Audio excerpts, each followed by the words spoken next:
Hello everyone, I'm the Nerdy Fool, and welcome back to Rogue Trader. We just finished with everything going on in Dargonus, and so I was thinking about what I wanted to do, where else to explore, and I want to do the Matriarch Spider quest, the Bloodspun Web DLC stuff. We've been putting it off for ages, because I typically don't like doing DLC as like the first thing that happens in the game. But it's been a while. So I think it's time for that.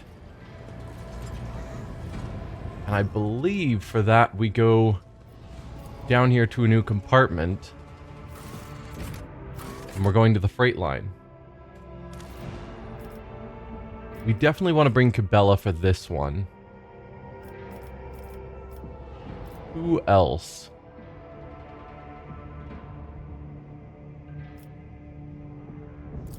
Let's take Heinrichs out, and we'll bring in Cabela, which unfortunately means I need to level her up. Just one level though, so it's not the end of the world. Level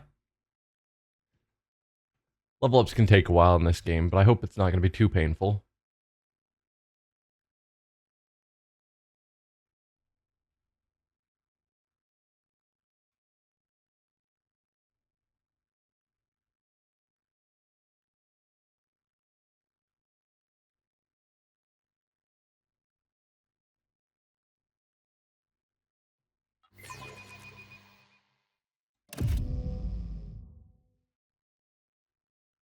Come on.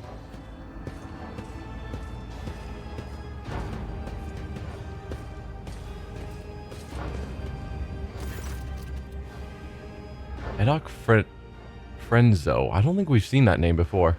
A sturdily built man with an augmented jaw stands at attention. The dark circles under his eyes speak to many sleepless nights, but his voice is loud and spirited.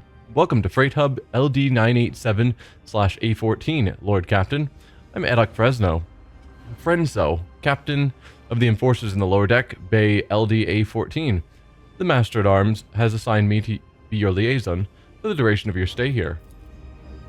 Lord Captain, would you like to inspect the control room, or to begin your search for the Temple of the Bloodspun Web?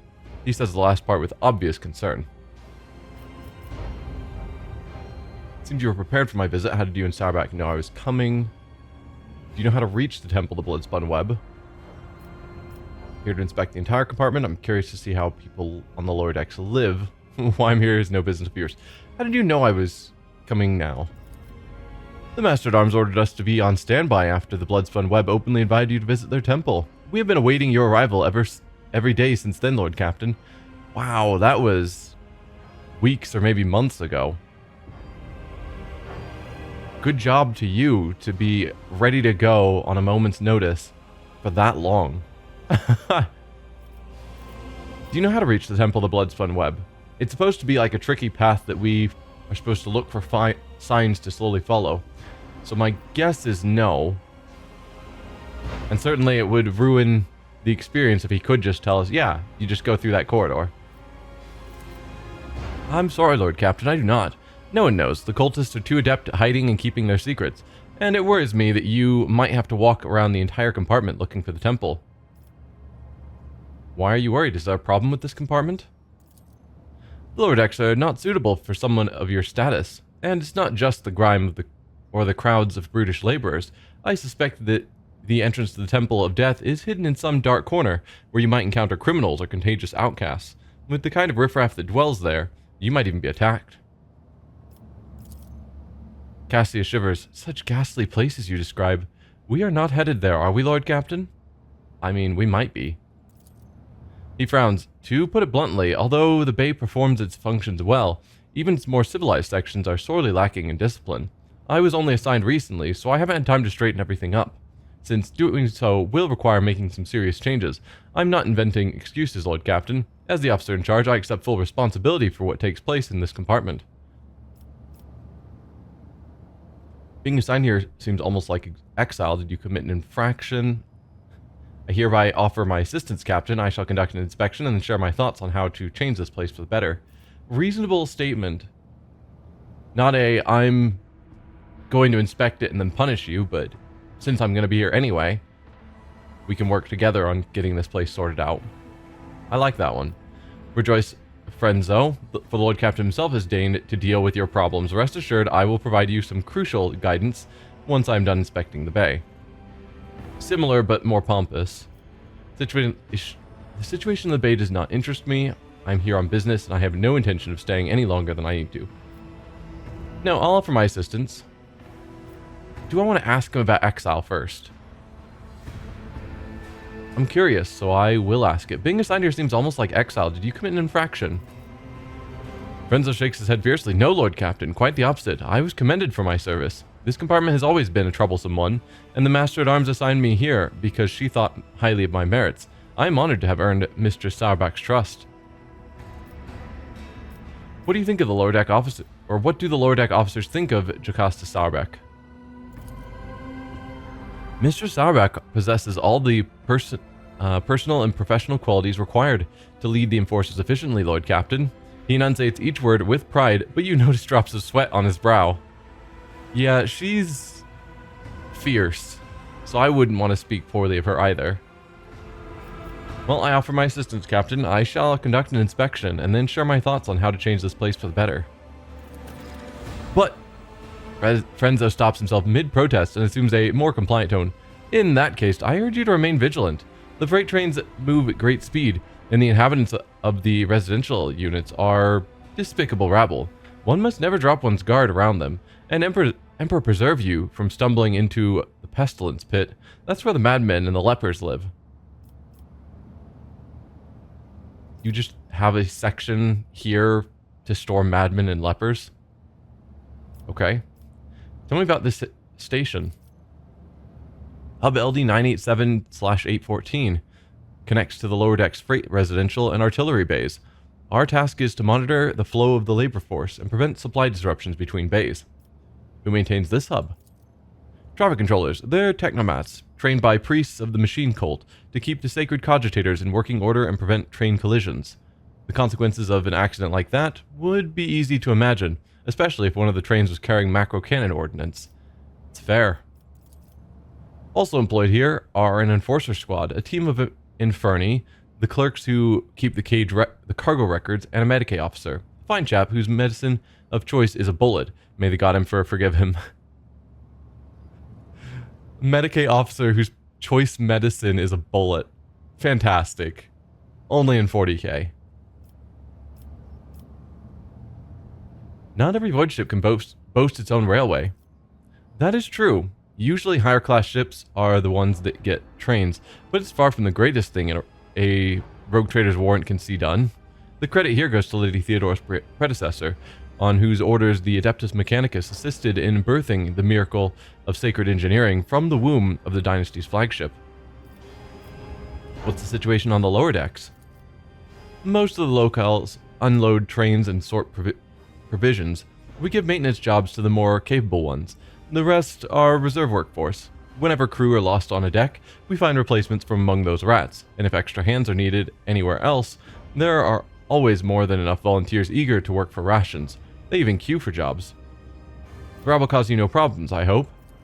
Surely you're joking, Lord Captain. The rabble are base in nature, and mutiny is always on their minds. They steal whatever they think they can get their hands on, and lately they've moved from rations and tinned food to weapons. We confiscate these regularly, of course, and keep the serfs meek and terrified. That's the only way to protect the mindless herd from themselves. Oh, another thing the bastards do on a regular basis is build their shacks in front of service tunnel entrances. That has delayed the arrival of Infernus brigades during several emergencies and caused air and power supply problems in adjacent bays. We burn those saboteurs along with their shacks, but they just keep pressing on regardless. Mutinous rabble, how paranoid of you. To the best of my knowledge, being paranoid is practically a requirement in our line of work. In any case, the rabble are always plotting. Take my word for it. I've learned enough. Always at your service, Lord Captain. The Cult of the Bloodspun Web has a presence in this compartment, does it not? That is correct. The enforcers do not bar them from carrying out their sacred duties. He scowls. As irregular as it is to have armed crew members set up a secret hideout forbidden to the enforcers, and that they can go around dispensing bloody justice. What do you know about the death cultists? Not much, but I'm always trying to learn more given that they like to pay visits to my compartment. Frenzo scratches his head thinking. The spinners honor the Emperor through death. They kill notorious reprobates and heretics. Sometimes they kill righteous folk, then other times even seemingly at random. Their rituals are morbid and their prayers are strange. Anyone not initiated in their rites would struggle to make any sense of them. Do you take issue with the death cultists killing people on your territory? Frenzo avoids looking at Cabela. Fair. I do, Lord Captain, but the cult is authorized to exist on the ship, which means their activities down here are not to be interfered with. I see. The captain grumbles sullenly under his breath. Be steadfast in your duty, Captain Frenzo. The Emperor protects, Lord Captain.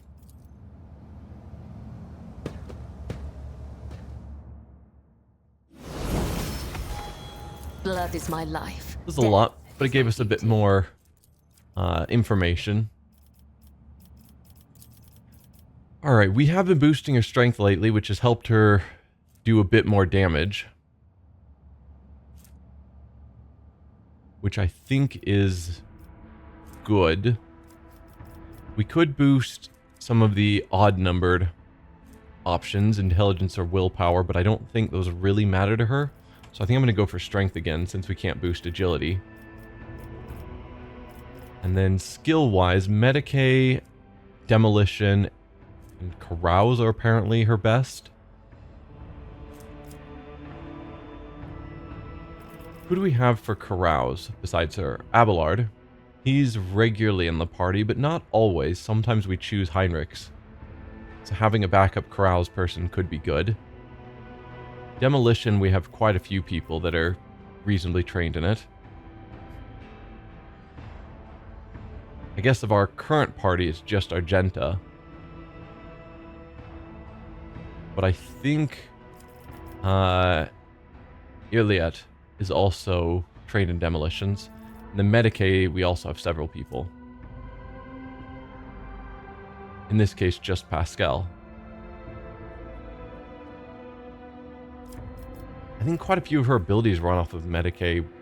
No, Pascal's abilities run off Medicae. So for her current class, they think she should be having awareness and athletics. I think I'm going to say no to both of those.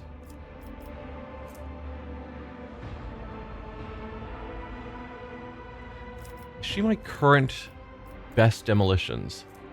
No, Argenta is better. This would just get her tied with her. Okay.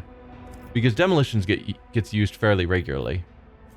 So I want to make sure the skills that seem more useful are high. Alright, we'll boost your Medicae then. I'm fine with that.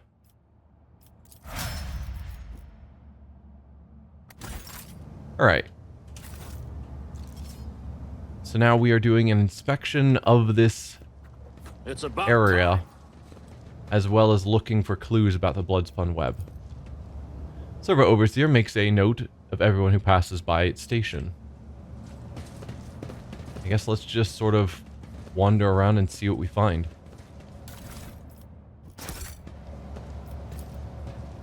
The Technomats are performing a sensing rite on the sacred power transformer, but the machine spirits are running rampant and will not be swayed.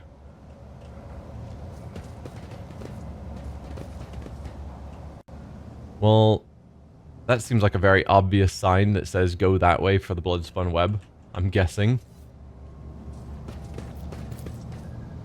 Statue of Magos Ionius the Ninth, architect of the freight hub LD stuff. A new challenge for me. The Kajita dashboard controlling the rail junctions is lit up with indicator lumens for active hubs. Arrival and departure announcements are pouring out of the Vox systems.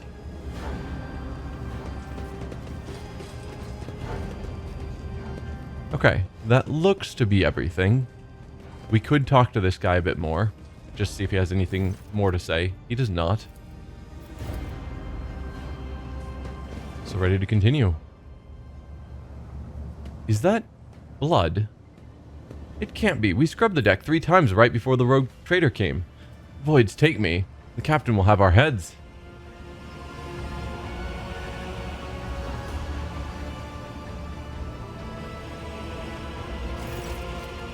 Is this the welcome you give the rogue trader? Abelard's nostrils flare in anger. Whoever had the audacity to leave this behind, this appalling symbol, I will see to it the Master of Arms calls them to account herself. The corner of the captain's mouth twitches nervously as he mutters, damn those, how did they even... It's obviously going to be the blood-spun web. Unusual symbol. Awareness, examine the mark, explain yourself. Do you know what this mark is?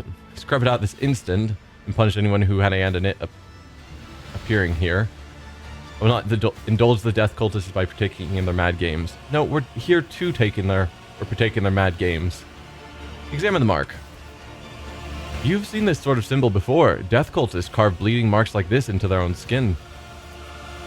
Cabela carves the same symbol on the back of her hand with a knife and whispers a prayer. Domin Ignatius, remember this sign. It is the beginning of your quest, the first blood trail. Explain yourself, what is this mess? It's so rude. We're here specifically to follow the path. And just be like, how dare you leave a bloody mess here? Lord Captain, one of the cultists must have sneaked in here and left this mark. Or perhaps they forced someone to do it. It's a disgrace that they can pull such stunts right under my nose. But at least I can assure you that the mark is not dangerous. It resembles one of the symbols associated with the blood-spun web. What was it called again? The Song of Trailing Blood, I think. It's a prayer familiar to many in this compartment. We've heard spinners say it when they, well, perform their signature acts of service to the Emperor. Frenzo takes a deep breath. The soundless shadow sank into the dark. Slashed feet crescendo a fatal dance. Blade song in tempo. Each edge an echo. Twin odes to death throws. Now on her sacred blood, as she once trod the backs of foes, tread countless souls, but none who know. Why would they leave this mark here? You memorize this verse, why? What is the Song of Trailing Blood? Drivel and filth, all of it, scrub out the symbol at once. You memorize the verse, why? When I took up my post here, I made sure to familiarize myself with all the particular qualities of this compartment. I soon heard about the verse and decided to investigate. I questioned a number of people who follow the blood-spun web, as I was trying to figure out if there was anything pernicious about it, and eventually I learned the whole thing. He frowns. The words are certainly strange, but it's nothing worse than that, it seems. Why would they leave the mark here? Maybe it has something to do with inviting you to visit their temple. Maybe they're trying to get your attention. Apologies, Lord Captain. I'm no good at deciphering their disturbing riddles. What is the Song of Trailing Blood? From what I can tell, it's something like a prayer with several verses that tell about the life of one of the cult's saints, Ariane, or the matriarch spider as they call her. So I'm invited to follow a trail of blood, it seems. I accept the spinner's invitation. I hope you find what you're looking for and return to the upper deck safely, Lord Captain. Okay, my journal has that stated, so it's probably going to be important to try and translate what it means as we're continuing on. Simple enough. You think you can make out letters woven into the intricate symbol, and though the meaning of each individual letter eludes you, together they unmistakably form an arrow pointing in a certain direction. I won't tolerate weakness. So I don't know if that means it's just pointing to the door, or if it is pointing slightly off to the right, if I'm supposed to sort of follow that slight angle. Do we truly have to be here? I am not even sure what is making me more nauseous. These horrid colors, or the smell. Well, let's go to the left first. The bulky doors leading to the Enforcer's living quarters and the hub's provision depots. The bulky doors leading to the Enforcer's living quarters and the hub's provision depots. Again. This is the last of the hub's vials for the work cycle. Do you have any idea how much it costs?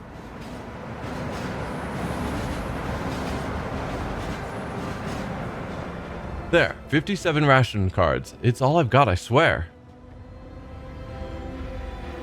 Spent the rest on Rotgut again, I'm guessing. I'm not doing you any more favors. Give up the drink, or get used to life in the pestilence pit. These are enforcers. So you've got an enforcer who is giving away food stamps effectively for alcohol. I hope you get hit by a train.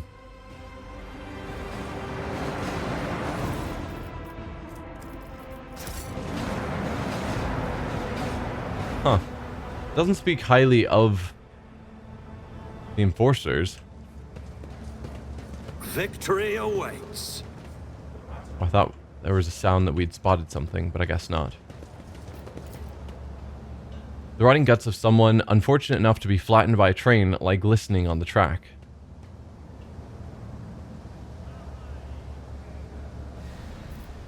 Yeah, gross.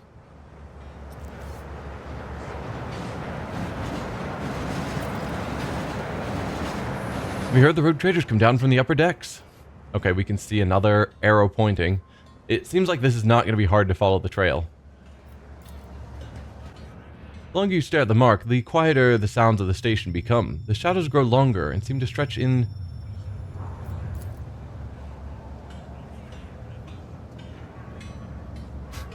in the direction of the adjacent section. None shall stand in my way. Can we spot that from here? No, we gotta go all the way down. Is that the rogue trader himself? I can't believe my eyes. Glory to house, to the Lord Captain.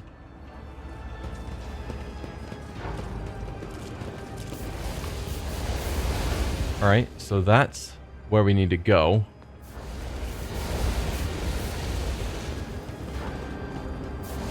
Bunch of enforcers.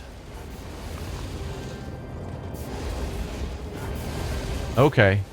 So we could go up there to try and grab these goods. We've got people good in athletics. It's probably fine. The enforcer's like, are you out of your mind? This is a burning building. Unexpected result. As soon as it burns down, orders are to cordon off this area, clear it, and let no one get past the platform. Anyone who doesn't comply gets their brains bashed in. They're really going to get it this time at last. Charred scrap of parchment. You can barely make out the crudely scribbled words on the burnt note. Then past the marketplace. Make sure the enforcers you'll ruin the entire operation. On the tracks, you'll find a little gift for. Give it to him and you'll see for yourself.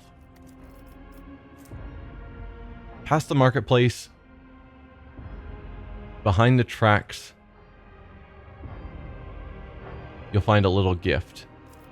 Okay? And then stacks of ration cards. A greasy stack of cards, each entitling the holder to one portion of rationed protein and a mug of water. We've managed to collect 15. Where does this athletics take us? Experience? Just Nothing down. matters more. Okay. Well, before we go down, which is where it looks like the blood-spun web is taking us, let's go up. I'll lay claim to the stars. Oh, there's a flute player here. Some goods down there. Can we interrupt you? A group of gawkers are crowded around a makeshift stage, watching a strange duo perform. A man with odd-looking goggles, pushed up on his forehead, hands wrapped in worn leather gloves, plays a tune on a handmade flute. Next to him sits a stack of crates, supporting some kind of game board. A scruffy rat is rolling small glass balls around the board. Alright, let's watch the game for a bit. Several workers empty their pockets and start throwing ration cards, bolt nuts, and even a few power panels into the small chest next to the board. The flute player winks at the crowd and switches to a different tune. The rat squeaks excitedly and starts rolling the colorful balls the players have chosen around the maze of tunnels on the board. But not a single one reaches the goal, a hole marked with a red circle. The rat just rolls all the balls off the board into dead ends. Once the first group of players get their hopes dashed and leave empty-handed, new workers immediately take their place. Awareness to watch the rat. Why is it using our stats rather than our party for this test? This is our awareness or our fellowship. Toss a coin into the chest to find show. You there, why are you idling about distracting the other workers? Well, we have a better chance with the awareness, so let's give that a shot. The rat scurries around the board, spurred on by the flute. Its movements appear erratic at first, but after a while you notice how consistently the balls seem to miss the goal at the very last moment. While the rat's clumsy, amusing scampering distracts the spectators, its nimble tail directs the ball away from the hole. Let's try listening to the tune. We actually succeeded. The rat's movement from the flicks of its tail to when and where it pushes the balls obeys its master's wordless commands with uncanny precision. The notes, the pauses, the rhythm, every part of the melody serves as a signal to the flute player's tiny assistant.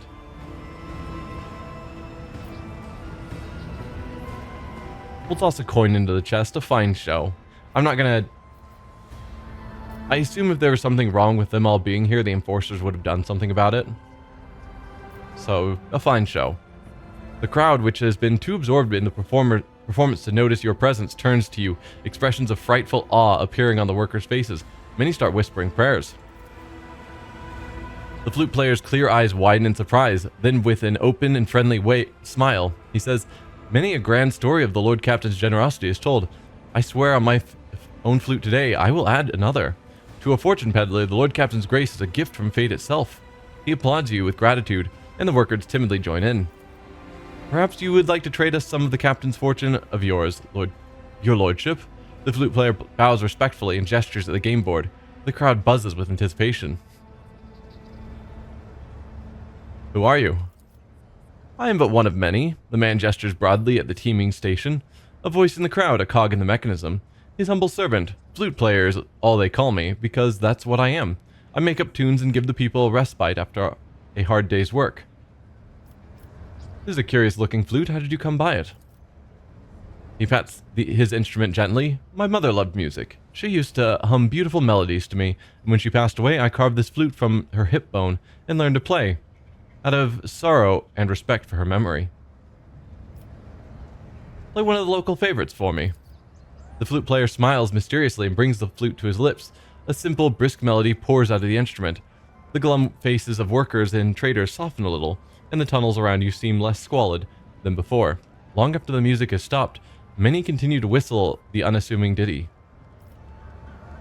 "A flute needs no words to sing, but I'm curious to know what story your melody tells." The flute player awkwardly adjusts the goggles on his forehead. "The story of a simple man from the lower decks, honest with himself and others. He risks his life to protect the oppressed from those corrupted by power. He takes from the rich and gives to the needy. He helps out without asking anything in return. Nemesis, hero of tales, admired by children and grown folk alike. Nemesis is bad news. We already killed a Nemesis. May good times come for you one day, and then there will be no need for songs about fighting injustice. In the meantime, strive to lift the people's spirits, flute player. By pressing legitimate authority, your vile Nemesis tramples on the creed, and everyone who glorifies him is a criminal." Very true. Very true. A fairy tale indeed, risking oneself for nothing. If such a man existed, he would surely be profiting from your misfortunes in secret. Try and play the people against this Nemesis, rather than just threatening them. Both are good options. Do we go for the threatening option? Or the persuading option? I'll go with the persuading option. Both have over 100% chance to succeed, but I think the friendlier choice is my usual preference. The people look at each other in shock upon hearing this unpalatable fact of life. Their joy evaporates, leaving only bitterness, the bitterness of disappointment. The flute player smiles regretfully. "I think the song just died, but I won't despair. Life always suggests new melodies that people will like."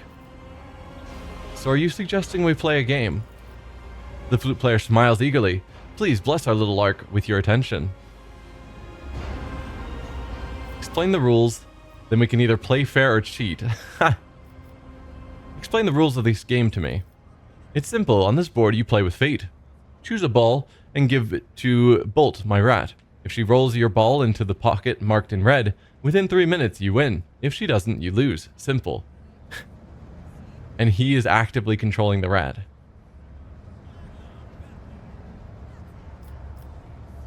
If we play fair, we lose.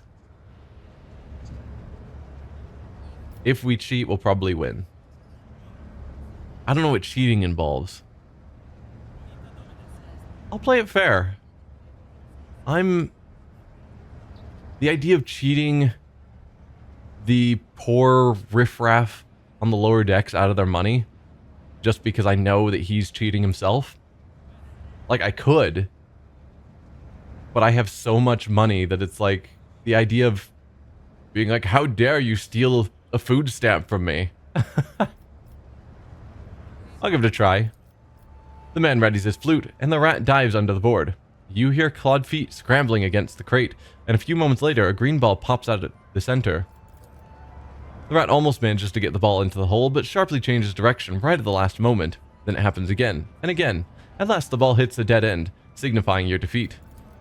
Another round, your lordship. The man bows his head with a slight smile. You know, I've heard wise visitors from higher up say that this little game offers more than just amusement.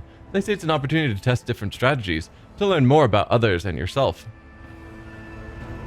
I mean, the test strategies. We are not doing anything.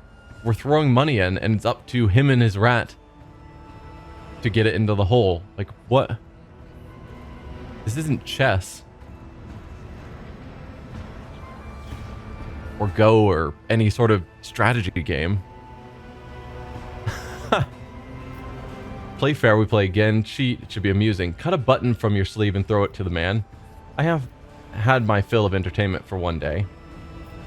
I know you're cheating. Get out of my sight before I report you to the enforcers. Alright, he wants us to try different strategies. Then we'll cheat. I gave him a fair game. He's wanting us to play again and try new strategies. We'll try a different strategy. So be it. This should be amusing. The man readies his flute and the rat dives under the board. You hear clawed feet scrabbling against the crate, and a few moments later, the green ball pops out of the center. You've already seen through the flute player's performance. You listen to him play and watch the rat closely. Then at a certain point, you start tapping your fingers on the edge of the crate, adding your own rhythm to the tune. The rat scrambles in confusion, mistaking your commands for those of its master, and starts rolling the ball towards the goal. When the ball drops into the red hole, a few impressed whistles come from the crowd, and the flute player laughs heartily. Cleverly done, your lordship. Well, I had no doubt that you would be a worthy opponent, and your strategy, I think I will keep it in mind for my future games. Smile, shall we play another round? You lost this time. No, I'm not going to.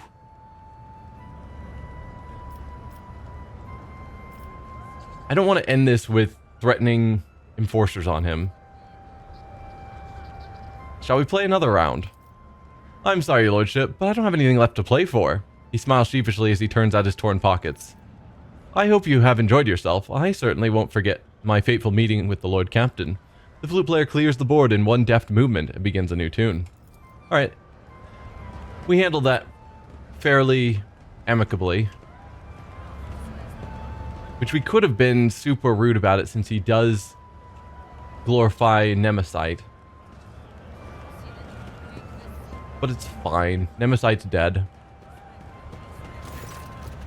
A group of beggars are rattling their alms mugs and ostentatiously displaying their hunger-sunken bellies and various disfigurements. A toothless man falls to his knees before you. Your lordship, spare a throne for those of us who can't even get the worst jobs. Get lost, you wretched paupers. Kill the beggar. I'm sick of you. Toss a stack of ration cards. Let your bellies be full tonight, or ignore the beggars.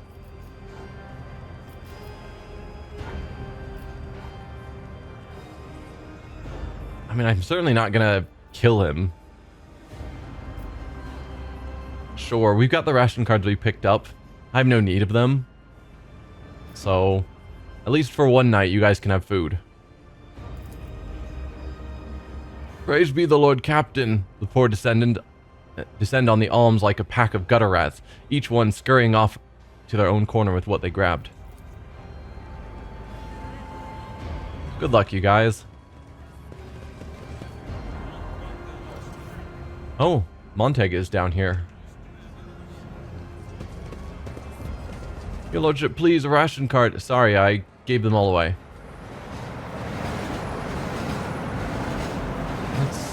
head over this way, I suppose.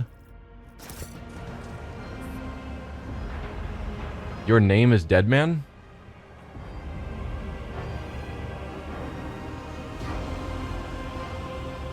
And you're just standing right above the train tracks.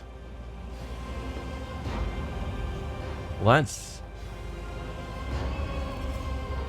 morbid.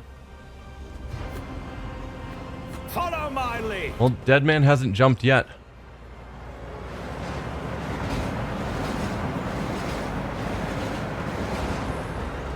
We need to investigate. Then we shall. Some more ration cards. Fine.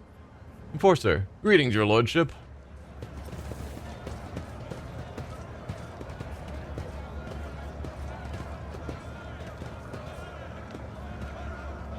How many times do I have to tell you, you ungrateful maggots, mistakes must be paid for?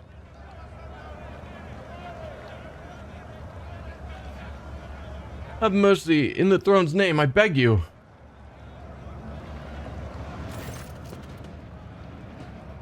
The battered worker throws himself at your feet and touches the toe of your boot with his dirty palms. Your gracious lordship, a hand of the god emperor, save your unworthy servant.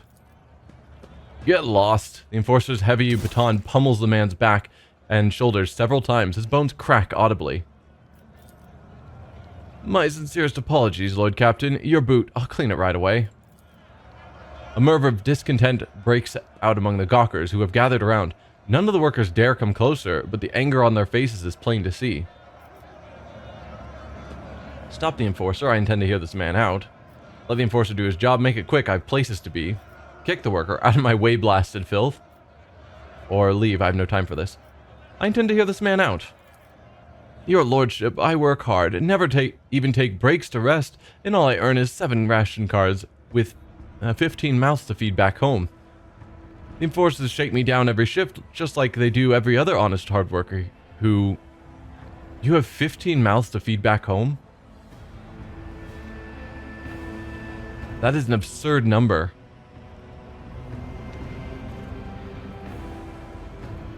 Like, are you claiming that you have a wife and 13 children while you are struggling to survive and feed yourself?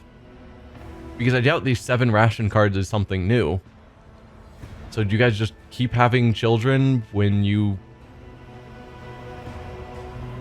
didn't have the food and no prospects of being able to care for them? That feels like it's got to be a lie. 15 mouths? That's madness.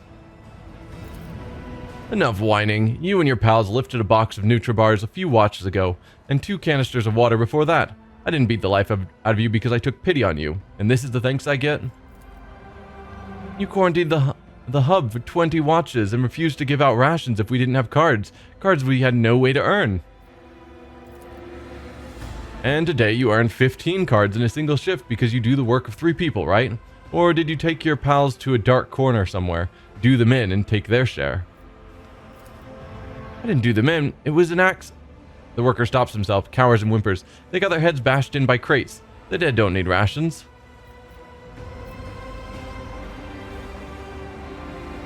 Am I to understand the enforcers are appropriating earnings from the workers after their shifts? Because that shouldn't be happening. But if the workers are killing each other for their cards, that also should be stopped. We don't want to encourage that behavior. Strike the enforcer. Consider yourself discharged, thief. Tomorrow you are to stand here and queue for a work assignment like the others. So we did see that one guard who gave like 20 some odd ration cards for drink. So the question is, how could he have, in an honest way, acquired that much for a daily drink? And the answer seems to be, after these people finish their work, the enforcers shake them down and steal their ration cards, and then use them to buy drink for themselves, which needs to stop if that's what's happening. Address the enforcer. Return the cards and do not dare abuse your position again. Address the worker. Every crime will be punished accordingly. I offer no protection to thieves. Very true. Sounds like they're both somewhat in the wrong, and I hope I can dissuade both actions. You both deserve punishment. Ah. Strip the arbitrary enforcer of his rank and give lashes to the thief. Add a note of sagely depth to your voice. Society, you see, is much like a boot. Its toe proudly directs the foot of the Imperium forward, and yet it needs a soul to stand on. You are the soul, good people. That you are down here choking on dirt without ever seeing a sliver of light is not the result of someone's ill will, but rather it is the logical order of the world. I hope that understanding this fact will help you make peace with your destiny and free you of all spite. Wow. I'm going to first ask this question. Am I to understand that enforcers are appropriating earnings from workers after their shifts? We appropriate nothing. We just monitor and redistribute, the enforcer mutters gloomily. The rabble are lying and thieving lot. We have instructions to stay alert for people hoarding more than the standard amount of ration cards to prevent supply embezzlement and famine. They do take our cards, your lordship, and then grow fat using them for themselves. The worker's eyes squeeze shut tightly as he whispers his accusations. He seems unable to believe his stroke of luck.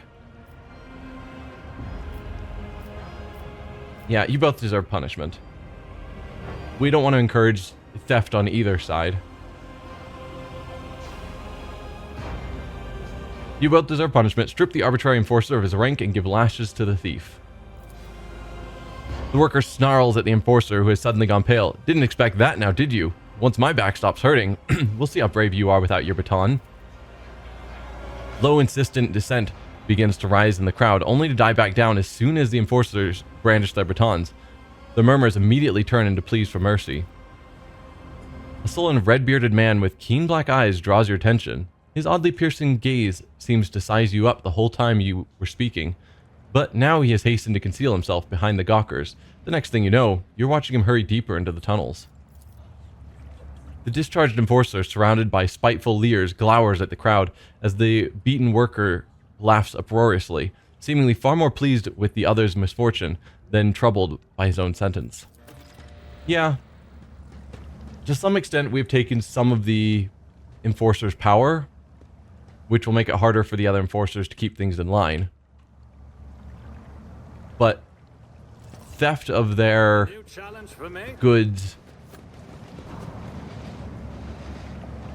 just isn't okay. Like, that's not something we want to encourage.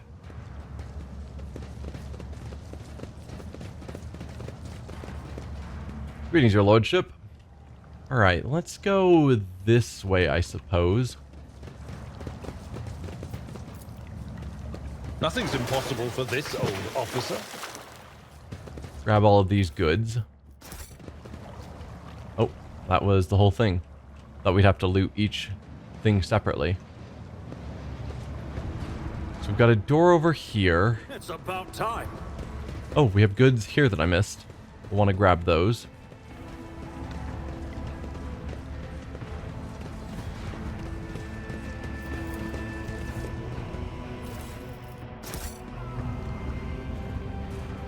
Alright, let's see where we are on the map. So we're at a door here-ish. I didn't see which direction, or I didn't pay attention on the map which direction the arrow was pointing. I want to say it was like here pointing down or here pointing down. Something.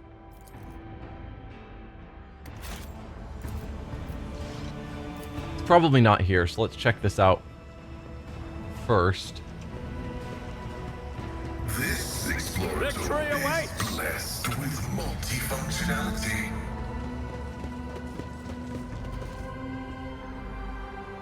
Oh, it's saving suddenly.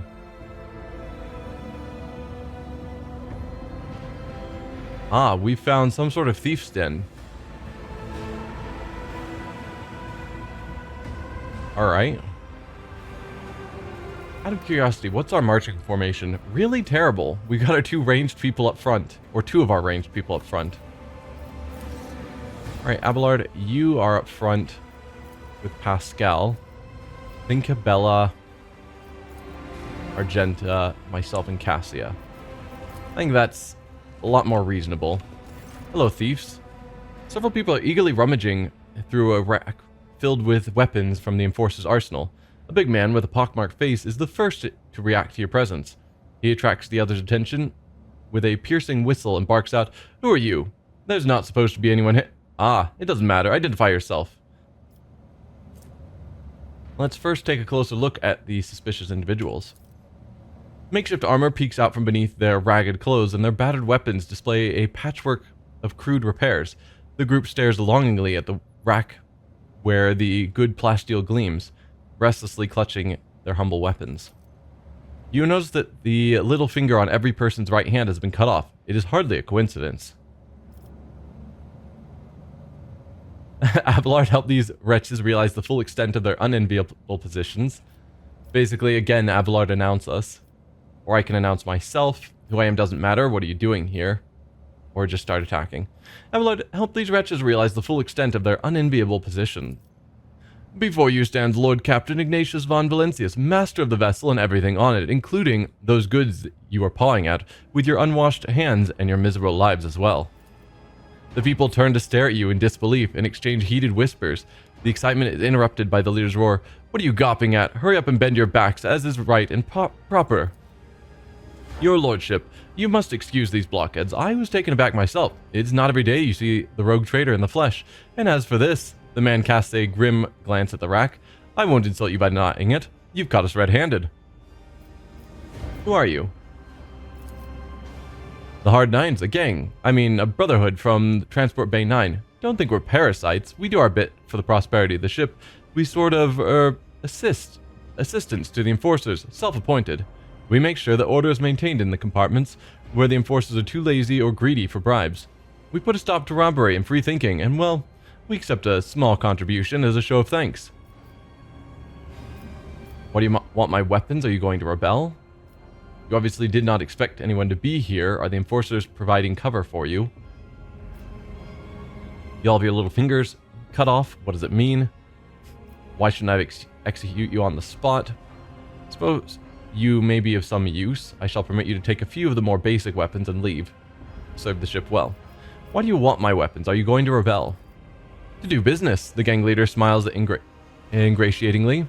"We're no rebels. If anyone blasphemes against your lordship, we call the troublemakers to order, and we shed blood for the flagship without fear. I suppose that makes us defenders of the ship?" The thug raises the eyebrows questioningly and looks at you expectantly. "You obviously didn't expect anyone to be here. Are the Enforcers providing cover for you?" "I wish. Frenzo, the newly appointed captain, had our informant strung up. He's tightening the screws, damn it. We can barely breathe. Today is the last time we'll come to pick over this compartment." "You'll have your little fingers cut off. What does it mean?" "It's our gang's initiation rite, a fine tradition. By voluntarily removing a finger, the newcomer shows their determination and willingness to join us forever. It's also a badge of honor." He proudly shows off the stump of his little finger. "Tell me why I shouldn't execute you on the spot." "Because I don't think they're really offering use to the ship as thieves." You could execute us, but who would take our place? Shameless scum who rob and kill to their heart's content. Bastards who accept mutants into their gangs and prey to the archenemy. There have always been outlaws on this ship. You're better off with outlaws like us, who don't go too far and who keep the heretics down."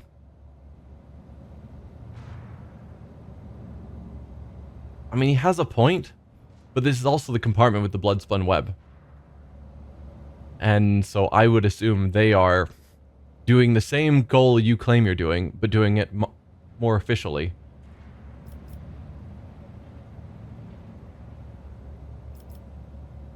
I almost wish that there was a third option of, "I'll let you be." Because this one of sort of encouraging them, take a few of the weapons and leave, serve the ship well, feels a bit too accepting. I think I'm just going to attack them. Like, he's got a silver tongue and is good at stating his point, but he knows that they're in the wrong and that they have no official sanction. He's just hoping to get by. And I don't think encouraging a group of criminals, particularly, we know the Enforcers are against their group. So, yeah, I don't think I'm going to accept him. Certainly not arm him better. since that's our only choices. Arm him better or kill him. We're gonna kill him. Criminals on my ship have a single fate, death. The leader spits on the ground in annoyance. What in the void have I been standing here making speeches for? I thought we had ourselves an all-right Lord Captain, but no, he's the straight-laced type. Bring it on then, your lordliness. I won't heed your cries of mercy. Yeah, I was wondering if there was any redeeming quality to you, but doesn't really seem like it. There is not a ton of cover here. I'll put Cassia back there. Ignatius and Argenta can be here. And then our melee people just get forward. Pascal can be practically on top of them. And Cabela, we'll throw you there. Call that good. Alright, so our front line, we'll set it here. Seems fine. I'm not accustomed to being ordered around. Our back line for dodge will give to Cassia herself. I am a navigator, not a servitor. And then our rear for the two of you. If I may. I suppose shoving it forward so that that spot would have been also getting the bonus could potentially be useful, but it's fine. Alright, first bring it down on Ignatius. Is this a job for the serfs? Ignite. Orchestrate flames.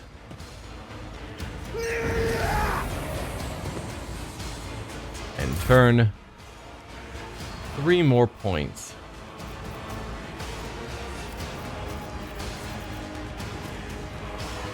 Can we point of curiosity a lot of them? No, she can't really see over there. We can get some of them.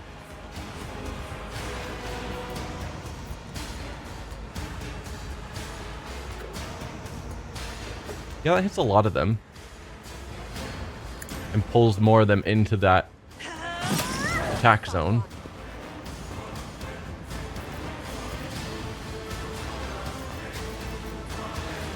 So yeah, let's turn this into a kill zone. Accustomed to being ordered around. And then lastly,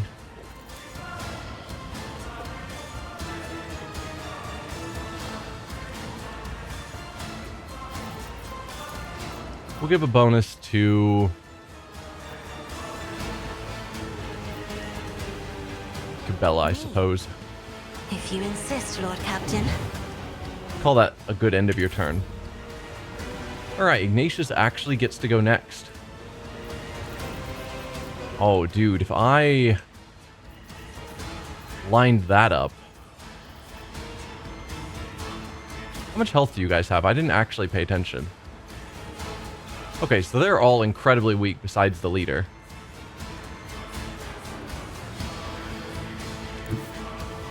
I guess, how far do I need to go in order to be able to hit them all? Oh, just right there. Well then. Can I even go from, like, back here to minimize my movement? Yes. Wasn't sure if the stairs would block line of sight at all. Alright. Suits my purposes.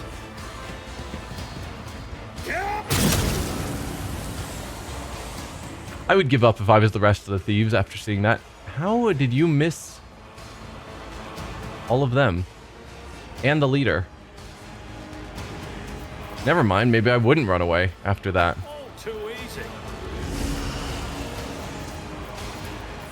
Alright, we'll light you on fire. Not a problem for me. Still immune. He's taking 33 damage. What is your deal, man? How are you not taking damage?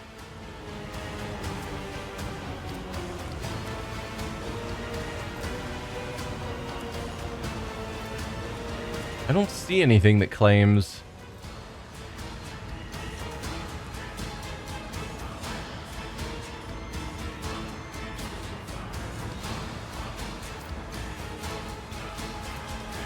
I don't see anything that seems like it should be immune to all damage. Weird. Alright, you can keep that fire on you.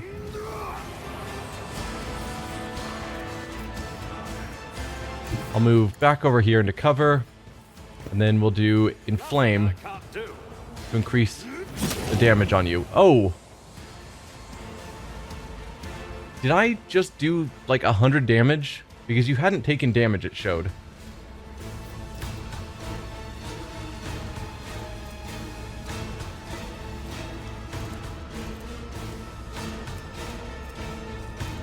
Yeah, so we took 7 damage as a critical hit. He took 80 fire damage, and then Cassia used Unknown to deal 22 damage. I'm wondering if that was the kill zone effect, because he took enough damage that kill zone triggered finishing him off. That's crazy. Alright, Cabela.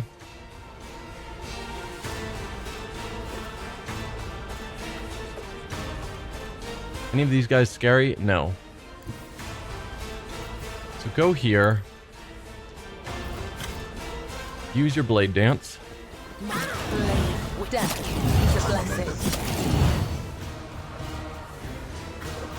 Then let's have you move forward over to here. Do a slice. Brings me no pleasure.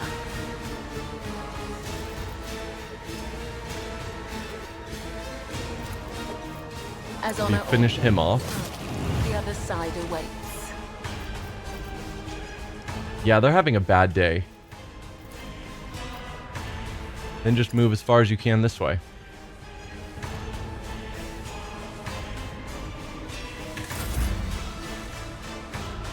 Alright, can you see him?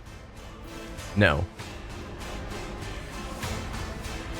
And I doubt moving forward you'll have any better vision on him.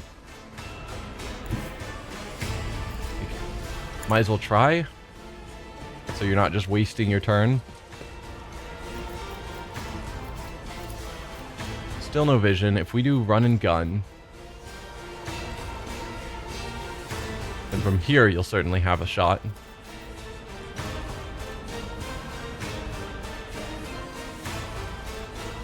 Yeah, we'll go there, switch out to the bolter, because I'm not scared of him. Then we can rapid fire. Faith without deeds is worthless. Mark him as prey just because.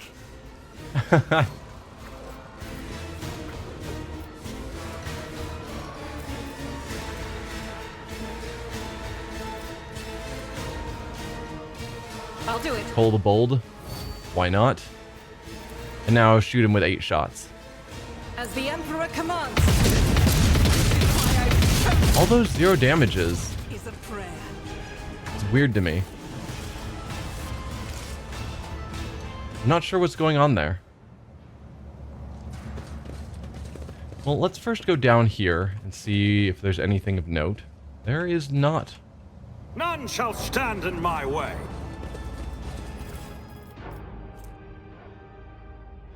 Casing chest plate. Heavy armor. It's just not good. Not terribly surprised that the best the thieves have is worse than what we have. Right,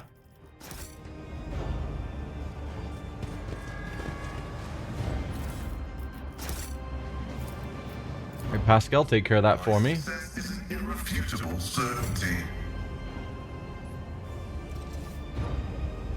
Follow my lead. Anything else in here? Or was that it? Looks like that was it. We were just dealing with a collection of thieves.